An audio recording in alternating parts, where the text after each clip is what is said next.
Olá e bem-vindos ao meu primeiro episódio de Deslocados. Estou mesmo muito feliz por estar aqui comigo. Eu sou a Cíntia, sou educadora e Trauma Informed Coach e decidi criar este podcast porque desde que comecei a partilhar a minha história em português, percebi que muitas pessoas se identificaram. Muitas pensam que emigrar é fácil, mas a verdade é que não é. Há solidão, desafios, muita transformação e também muita força. Escolhi o nome Deslocados porque ser deslocado não é só viver fora do país onde nasceste. É sentir que a tua vida mudou de lugar, que deixaste uma parte de ti para trás e que agora procuras o teu espaço no mundo. Aqui quero partilhar histórias reais de imigrante, histórias que não merecem ficar escondidas. Quero que este seja um espaço onde possas sentir que não estás sozinho e que, mesmo nos momentos mais difíceis, há sempre caminho para crescimento e reencontro contigo mesmo. Se alguma vez sentiste que precisavas de sair do lugar onde cresceste para te encontrares, este podcast é para ti. Neste primeiro episódio eu vou partilhar assim um bocadinho da minha jornada, que assim também ficam a saber um bocadinho sobre mim. E tudo começou na Ilha da Madeira, que foi onde eu cresci, onde eu nasci. Vim de uma família humilde e no tempo dos meus avós havia pobreza extrema. Eu como criança eu não era muito ciente disso. Mas lembro-me de sentir-me um bocadinho envergonhada de usar roupas de segunda mão, enquanto os meus amigos tinham roupas de marca que eu não podia ter. O que hoje para mim não faz sentido, porque eu faço até questão de comprar roupas de segunda mão para reciclar, mas eu como criança sabia que era uma realidade que eu não queria. Eu queria criar uma realidade diferente. Uma motivação que esteve sempre comigo foi que um dia, quando eu tivesse filhos, que eu ia mudar a minha realidade para lhes dar algo diferente. Nessa altura era mais a nível material, hoje em dia já penso um bocadinho diferente também. Mas como é que a minha relação com Londres começou? Então, quando eu tinha 18 anos, eu conheci alguém que veio a Madeira para visitar a família de Londres e então, como desenvolvemos assim uma amizade forte, no ano seguinte eu fui visitá-lo e deparei-me com esta cidade fantástica. Foi amor à primeira vista. Eu lembro-me de estar à frente da London Eye e do Big Ben e sentir que estava mesmo num filme. Porque eu vindo daquela ilha bem pequenina, num mundo tão pequenino, para mim, estando assim numa cidade daquelas, era um sonho. Eu só via isso em filmes. Eu sentia que estava dentro de um filme. E disse-me a mim própria, eu um dia vou vir para aqui. Eu lembro que na altura, antes disso, eu sonhava em ir para Hollywood, porque eu queria realizar filmes na altura, era um dos meus sonhos. Mas depois de vir a Londres eu pensei, é aqui, eu sinto que isto está a chamar-me. Mas entretanto, depois voltei para Madeira e continuei com a minha vida, depois tive a minha primeira relação aos 19 anos, que foi uma relação tóxica, porque pronto, ele tinha problemas com toxicodependência, essa situação levou-me ao psicólogo.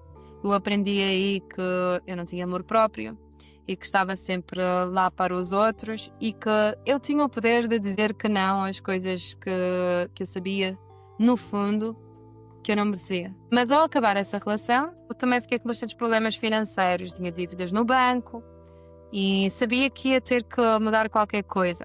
Mas, como muitos de nós fazemos quando acabamos uma relação, não tiramos aquele tempinho para refletir no que aconteceu de mal e no que poderemos melhorar, o que aconteceu. Em vez disso, foi eu saltar para outra relação logo a seguir. E essa relação, claro que não foi algo melhor, foi basicamente repetir o mesmo ciclo, mas ao menos ele ajudou-me numa coisa, porque eu aos 18 anos eu tive que desistir do meu sonho de ir para a universidade. Sabia que era boa na escola, eu sabia que a educação salvou-me em muitas circunstâncias como pequenina. E tive professores que sempre me influenciaram nessas coisas, sempre acreditaram em mim. A minha mãe depois ficou desempregada e logo que fiz 18 anos ela pôs-me a trabalhar. E eu sabia que era da minha responsabilidade, como irmã mais velha, de ajudar os meus irmãos. Ela era mãe solteira com 5 filhos e ajudá-la.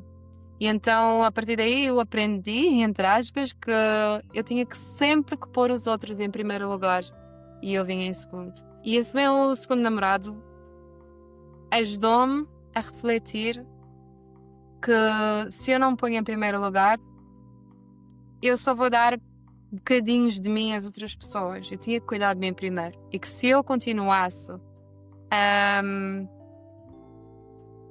a servir só a minha família e as outras pessoas e não olhar para dentro de mim e fazer algo por mim, eu ia passar a minha vida toda presa.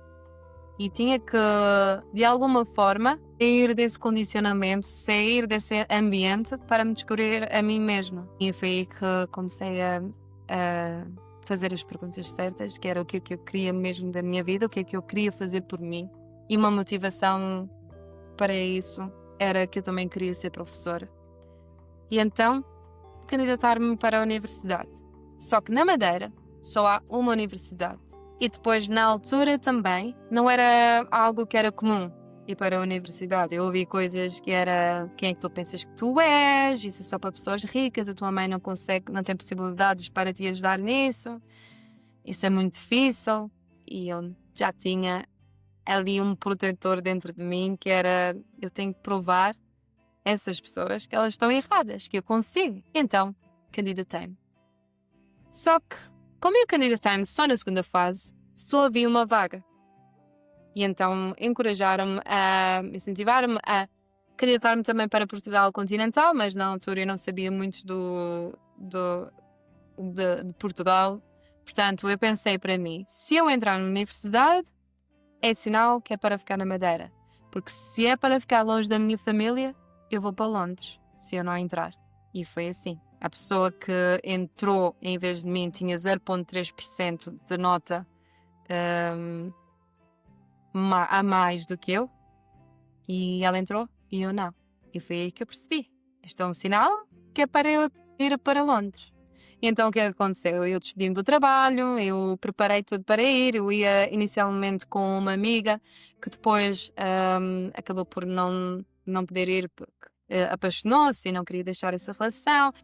Tinha uma tia que estava a divorciar-se do meu tio na altura, que propôs-me com ela, mas isso causou conflitos na minha família, que até a minha família deixou de falar comigo até o dia em que eu decidi ir para Londres, que foi uma fase mesmo muito difícil para mim.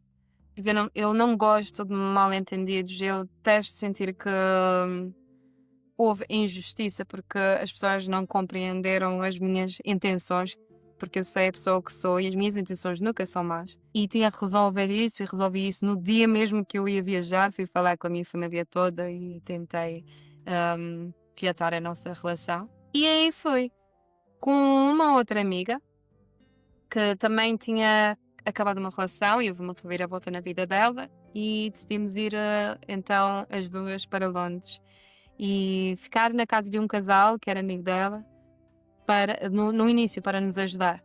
Só que não planeámos bem as coisas, porque as pessoas diziam que tu consegues uma renda lá por 70 libras por semana, está tudo certo, vais conseguir trabalho logo, ou vais ficar rico assim tão facilmente.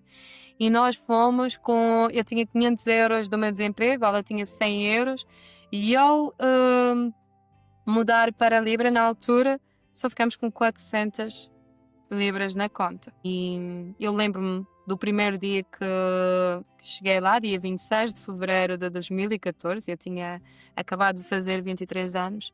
Eu sentei-me na cama e olhei pela janela, estava aquele barulho todo das sirenes de Londres, do metro, de aviões, de muitas pessoas.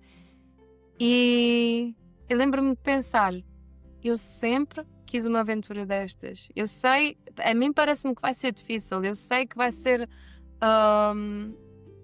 que vai-me testar os meus limites, mas eu estou preparada para isto. Eu sinto que isto está mesmo a chamar-me. É como se a minha alma soubesse que eu tinha que passar por isso para me descobrir, para passar por tudo aquilo que eu tinha mesmo que passar para chegar onde estou hoje. No início não foi nada fácil. Eu era muito boa em inglês na escola, mas quando era para falar eu não conseguia mesmo, não tinha mesmo confiança nenhuma. A minha amiga também muito menos. Mas mesmo assim fizemos os nossos currículos, fomos dar assim nas lojas, andamos assim por Londres, conhecer um bocadinho, perdemos-nos. Até que, e foi mesmo na primeira semana, o casal que estava a nos ajudar ligou-nos a dizer que nós tínhamos que sair de casa, porque eles estavam com medo de perder os benefícios ou até a casa. Mas eu sempre tenho um anjinho a olhar para mim, e nesse mesmo dia eu tive uma amiga que por acaso contactou-nos a dizer para irmos jantar com ela e ao explicar-nos a situação, ela disse logo: vocês que venham para a nossa casa, não se preocupem, vamos ajudar-vos em tudo. E eles ajudaram-nos mesmo em tudo, ajudaram-nos a fazer o insurance number, que é o que é preciso para ficarmos legal para trabalhar lá, a abrir a conta no banco, a conseguir o primeiro trabalho, que foi no Asda Café, em Roehampton. Eu lembro-me de estar assustada com tudo, mas ao mesmo tempo eu sabia isto. Eu não posso voltar para trás. Eu não posso voltar para a Madeira. Portanto, seja lá aquilo que eu tinha que passar, eu tinha que conseguir ultrapassar. Infelizmente, esse casal também, depois de um certo tempo, também disse que precisava da sua privacidade, um mês depois, e que tínhamos que arranjar uma casa em 24 horas, e lá conseguimos, com 14 libras na conta, eles até nos emprestaram dinheiro para pagarmos o depósito e que depois tivemos que dar com o nosso primeiro ordenado. Foi assim mesmo muito difícil no início e o choque cultural, havia tanta coisa que eu nunca tinha visto na vida, eu não percebia as pessoas. Lembro-me que até um simples dizer what não é a mesma coisa que a tradução em português, não é o mesmo que dizer o quê, mas é o mesmo dizer o que é que tu queres, numa maneira mais rude. E eu via sempre as pessoas a me chamarem a atenção da maneira que eu falava. Fui vítima de racismo, pessoas que diziam que eu devia voltar para a minha casa, que eu devia saber falar inglês para estar a servir a clientes. Mas, entretanto, também tive outros trabalhos. Eu trabalhei em lojas de luxo, mas antes disso fiz limpeza, restauração, estive a trabalhar 3 trabalhos ao mesmo tempo que a minha universidade, que também foi uma jornada bastante engraçada.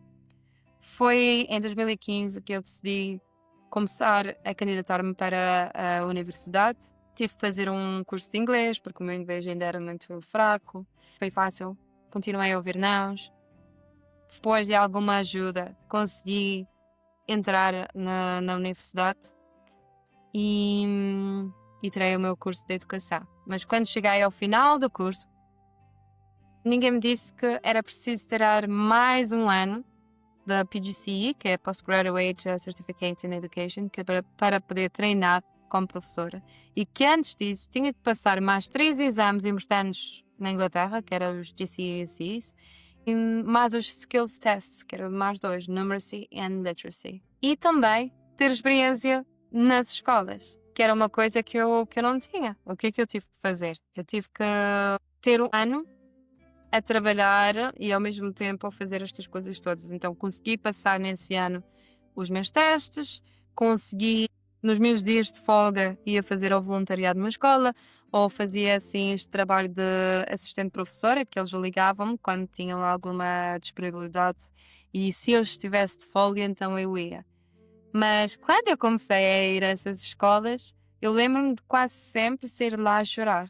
Porque o que eu tinha como visão, o que era a educação, era completamente diferente daquilo que eu estava a ver. Mas depois com o PGCE, esse último ano, a minha paixão para educar voltou outra vez, porque eles nos influenciaram a ensinar por experiência e assim foi. Mas, entretanto, enquanto eu estava a tirar esses cursos, muita coisa na minha vida aconteceu. Eu, por acaso, tenho um livro que eu publiquei sobre isso, que é Never Give Up on Me. Eu vou pôr o link na descrição deste podcast. Se estiverem interessados, está escrito em inglês, mas é a história dos meus primeiros 6 anos como imigrante. E logo no primeiro mês eu conheci lá alguém porque me apaixonei e vi assim uma história assim um bocadinho intensa, porque ele era muçulmano e havia ali muito choque de cultura, mas também outros padrões que eu continuava a atrair nos ciclos que eu não estava a curar, não é? Mas continuei assim por muitos anos, sempre a trabalhar, quase sem folgar. Nos primeiros 6 meses, eu lembro-me, porque estava em 2 trabalhos, eu não folguei. Porque quando tinha folga num trabalho, trabalhava no outro. Não havia um dia de folga. Mas o meu corpo habituou-se a isso. Ou seja, ter um dia de folga sem fazer nada, já não conseguia mesmo, não conseguia me sentir bem com isso. Foi em 2020 que houve ali um shift bastante forte e eu sei que com a pandemia muitos de nós passamos por isso, mas no meu caso foi mesmo maior que isso. Eu estava a acabar o meu PGCE, entramos em lockdown e eu não sabia o que seria do meu curso, o que seria do meu trabalho, como é que eu ia conseguir pagar as coisas. E fiquei em casa mais de 2 dias seguidos, o que não acontecia nos últimos 6 anos. Ou seja, eu tive tempo de ficar com o meu sistema nervoso, tive tempo de ficar comigo. E o que aconteceu? O meu corpo explodiu completamente. Com as preocupações todas, por estar longe da minha família, por não saber o que ia acontecer, toda a gente falar que ia haver um apocalipse nessa altura, parecia mesmo tempo de guerra. Foi mesmo muita preocupação. E foi a primeira vez, não a primeira vez que experienciei, mas a primeira vez que percebi o que era, que foi ter um ataque de pânico. Quando tive, dessa vez foi mesmo muito forte. Eu tive os sintomas exatos de um AVC. Deixei de sentir uma parte do corpo. Foi só depois, quando a ambulância veio, que eles viram que estava tudo bem. É que tudo começou a voltar ao normal e percebi que realmente tinha sido um ataque de pânico. E depois teve mais nos meses seguintes e que tive que procurar mesmo ajuda para a minha ansiedade.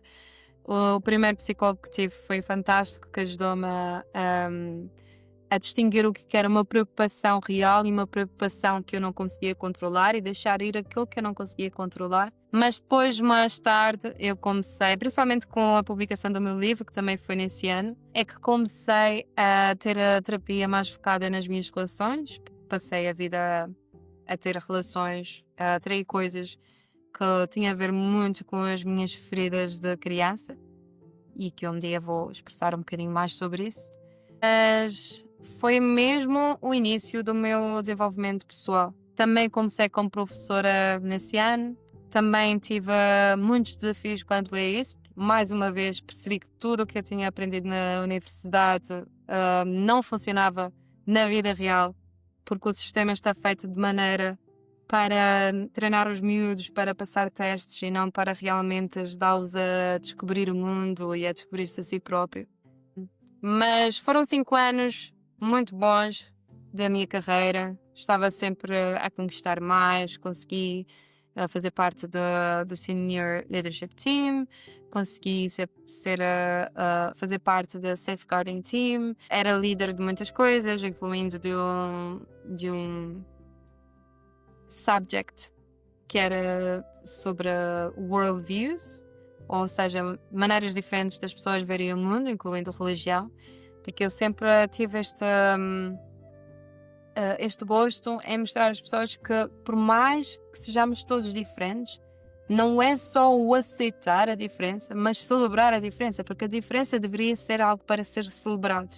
E tudo começou a alinhar-se comigo, e depois também, claro, que ao descobrir mais sobre mim, eu fiquei muito mais curiosa para saber mais sobre o meu cérebro, porque o cérebro realmente é a base de tudo o nosso corpo, mas também da nossa mente. E eu então também candidatei-me para outro curso que foi em Neurociência e Psicologia, que é algo que eu acabei de me licenciar também há pouco tempo e que agora estou a focar-me um bocadinho mais nisso, porque é o que me dá bastante paixão. Entretanto, estes últimos 5 anos foi mesmo uma jornada de deixar passado aquilo que não me serviu, de descobrir tanta coisa minha, das minhas feridas de como criança. Foi mesmo o meu trabalho ver a minha criança interior pela primeira vez e de compreendê-la e de dar-lhe aquilo que ela não tinha e precisava quando era pequenina, que me fez dar mais valor, que me fez ver a vida de maneira diferente e até ver as outras pessoas de maneira diferente. Passei mesmo por muitas coisas nestes primeiros 10 anos na Inglaterra. Fui vítima de scam em várias vezes. Uma vez, um exemplo disso foi eu ter pago a uma rapariga para o quarto dela, pensando que ele era o landlord. Depois fui a Madeira e quando voltei já não tinha quarto. E o landlord disse-me que o verdadeiro, não é? Disse que tinha sido vítima de scam e eu tive que dormir na rua e isso tudo. Também pusemos alguém que confiamos dentro da nossa casa mais tarde. E essa pessoa também assaltou-nos, levou-nos tudo, o meu computador, o meu telemóvel, as guitarras do meu irmão e tudo, porque mais tarde os meus irmãos também vieram viver comigo. Mas nisto tudo, eu sabia que seja lá aquilo que acontecer, estava a ensinar-me alguma coisa. Ou seja, por mais que eu fosse lá ao fundo, eu sabia, mais tarde ou mais cedo, isso estava a acontecer por alguma razão. E estava a ensinar-me algo. Acho que o ano que foi mais difícil para mim foi o ano de 2016, que foi quando a minha amiga que estava a partilhar o quarto comigo decidiu, pronto, casar, ir a sua vida e foi para o Canadá e não deu assim muito tempo de aviso. E na altura eu tinha mudado de trabalho para um trabalho de caridade que eu não sabia que não ia ser paga. Porque uma coisa que as pessoas não percebem é que muitos de nós caímos em muitos scams porque prometem-nos tanta coisa e como não sabemos como funciona, nós acreditamos e depois passamos ali por sustos grandes, porque foi mesmo por um triz que eu não fui parar a morar debaixo da ponte. Mas quando ela foi também um momento em que eu decidi acabar aquela relação que também era tóxica com esse muçulmano e foi a primeira vez que eu me senti mesmo que, opá, eu estou mesmo sozinha. Eu não posso contar nada disto à minha família, porque eu senti que eles não acreditavam muito nas coisas que eu queria fazer, portanto eu não podia lhes mostrar que as coisas estavam a correr mal. Também senti que não podia confiar em ninguém à minha volta para contar as minhas coisas e pedir ajuda. Era muito difícil para mim pedir ajuda porque o que me foi ensinado é que quem ajuda é sempre com uma condição. Hoje em dia, graças a Deus, eu sei o que é amor incondicional. Passei mesmo muitos anos a pensar que todo o amor era condicional. E às vezes, para não ter que ficar com essa condição, eu não aceitava nem pedia. Portanto, foi mesmo momentos de muita dor. Mas foram esses momentos que me trouxe até onde estou hoje, portanto não me arrependo mesmo de nada. Foi só no ano passado que houve o meu breakthrough, foi um momento mesmo de reviravolta na minha vida.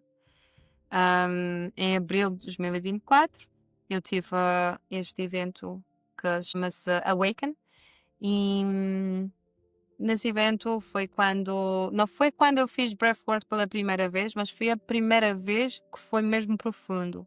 E eu quero mesmo convidar-vos a fazer breathwork, porque realmente muda tudo, muda mesmo uma vida. No meu caso, houve ali muito trabalho sobre a minha criança interior, trabalho de cura das feridas de pai e mãe, porque os nossos pais são a nossa base e muitos dos traumas que nós temos vieram deles, por mais que eles tenham feito o melhor que eles pudessem com aquilo que sabiam. Essa é a realidade, principalmente dos 0 aos 7 anos. Tudo o que nos acontece influencia a nossa vida como adulto. Portanto, é mesmo, mesmo muito importante e eu convido-vos a fazer este trabalho porque, opá, muda mesmo a vida. A minha vida mudou no ano passado drasticamente. Já estava a mudar antes com as coisas que eu estava a fazer, mas foi mesmo quando eu fui mesmo lá no fundo das feridas e, e eu vi aquilo que a minha criança estava a gritar. Consegui mesmo fazer o shift energético na minha vida. Eu percebi que eu vivia muito da minha energia masculina, que tem muito a ver com o facto de não ter crescido com um pai, mas também não confiar no masculino. Eu interiorizei que tinha que ser eu esse masculino, que tinha que ser eu a pessoa independente, eu a que tinha que fazer tudo, e tinha que estar sempre a conquistar coisas, sempre a trabalhar, sempre a fazer coisas, tinha que estar sempre a ser produtiva. E foi aí que comecei a conhecer a minha verdadeira essência. Nós todos temos energia feminina e masculina, mas tem que haver um balance. Não pode ser muito no masculino e muito no feminino. Tem que haver ali o balance. Vai haver vezes que se calhar vamos estar mais no feminino e vai haver outras vezes que vamos estar mais no masculino. Mas precisamos dos dois. E quando nós mulheres, principalmente com isto do feminismo, decidimos ficar demasiado no masculino, a nossa ferida mais forte já é o não se sentir seguras neste mundo. Imaginem o que é viver com o fardo de nós é que temos que fazer tudo. Mas isso é para outro vídeo, que eu vou falar sobre isso. Mas por enquanto o que eu quero dizer é que eu estar ciente dessas energias fez-me estar ciente da disfunção que eu tenho vivido a vida toda. O que aconteceu é que muitas das coisas já não faziam sentido e comecei a questionar tudo. Até o meu trabalho, que já não fazia sentido a nível do sistema que é. Porque eu sempre acreditei que a educação pode mesmo mudar o mundo, mas não num sistema é que está programado para as crianças simplesmente competirem umas com as outras, que afeta a autoestima delas, que não dá liberdade para elas expressarem como elas são. Também comecei a questionar sobre tudo aquilo que eu tenho conquistado, se era mesmo algo que eu queria ou se era aquela necessidade de procurar coisas externas para eu sentir o meu valor. Foi nesse ano, no ano passado, que eu finalmente percebi que eu já nasci com valor. Eu fiz outros trabalhos de terapia, fiz IFS, fiz também constelações familiares e percebi também que muita coisa vinha geneticamente, de geração para geração. Eu sei também que o facto da gravidez da minha mãe, quando engravidou de mim, não ter sido planeada, fez-me sentir como um bebê na barriga dela, não desejado. Ou seja, uma das minhas feridas mais fortes é pensar sempre que eu estou neste mundo para ser um problema para as pessoas. E tento sempre não ser um problema, tento sempre não ocupar espaço, tento sempre ter a certeza que as pessoas estão bem à minha volta, porque se estiverem bem, então eu me sinto segura. E pronto, tem muito que se possa falar sobre isso. Mas nesse evento, não só mudou a minha energia, a minha frequência, e a partir daí também tudo começou a alinhar-se conforme essa nova versão de mim, que automaticamente começou a afastar tudo aquilo que já não se alinhava, incluindo pessoas e oportunidades, mas também comecei a atrair aquilo que fazia mais sentido com a minha verdadeira essência. Incluindo o meu noivo, por acaso eu o conheci nesse evento. Começámos a falar 2 meses depois desse evento, dia 1 de junho, e este ano, um ano depois, dia 1 de junho, por acaso, no mesmo evento, ele pediu-me em casamento. Agora, uma coisa que eu quero dizer a todas as pessoas que passam por essa transformação é que quando começa a haver esse shift energético, tudo aquilo em que o nosso sistema nervoso não está habituado, tudo o que é o que não é familiar, é um bocadinho assustador ou é aborrecido. Ou seja, começamos a receber algo que não estamos habituados, começamos a questionar. Opa, isto não é familiar, isto não é para mim, alguma coisa está errado aqui. Começamos a encontrar defeitos ali, que é o nosso confirmation bias do nosso cérebro, para provar que estamos certos dos pensamentos que nós temos a vida toda.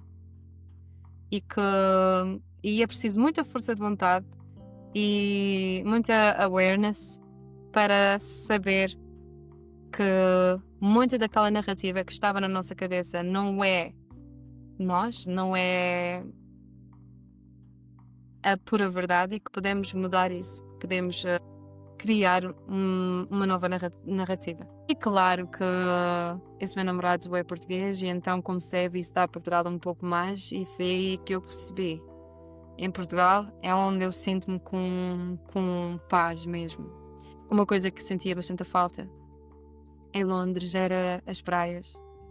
Eu amo a Madeira, amo a ilha, amo as pessoas, amo a minha família.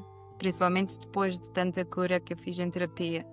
Eu aceito mesmo e celebro tudo aquilo que eu passei, tudo aquilo que eu aprendi. Mas eu sabia que não queria voltar para a Madeira. Porque voltar para a Madeira era voltar ao mesmo... por mais que seja diferente, na minha cabeça era voltar ao mesmo ambiente de antes, ou seja, voltar para trás. Mas quando eu vim a Portugal, eu senti uma coisa completamente diferente. Senti-me mesmo em paz, senti-me mesmo em casa, senti que era este tipo de vida que eu quero para mim. E comecei a tomar essas decisões com o meu namorado na altura e comecei a planear as coisas de como é que eu ia construir o meu fundo de emergência. Eu ainda tinha dívidas para pagar, preparar, e como nós queríamos também a nossa vida no futuro. E que estou mesmo ansiosa por partilhar com vocês as coisas que vêm brevemente.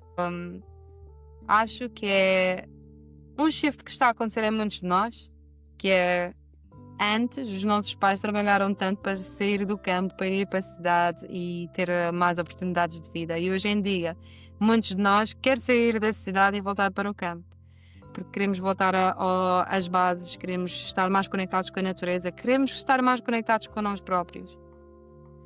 Portanto, neste momento, eu estou entre essas duas versões. A versão que eu era antes, em Londres, e a versão que vem agora.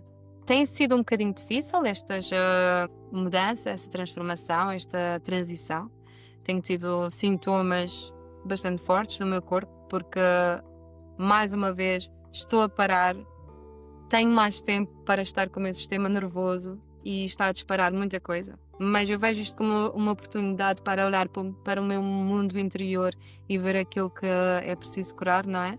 Mas é um bocadinho assustador, não vou mentir. Mas ao mesmo tempo, como eu estou tão feliz com esta decisão e com tudo o que estou a viver e o que aí vem, eu confio que está tudo certo.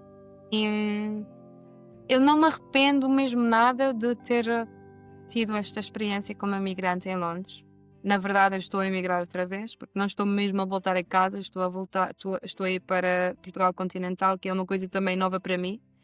Mas a cultura, até o cheiro das coisas, a paz, sinto mesmo que é casa. Portanto, se há algo que esta jornada me ensinou, é que a vida não é sobre fugir, é sobre voltar a nós próprios.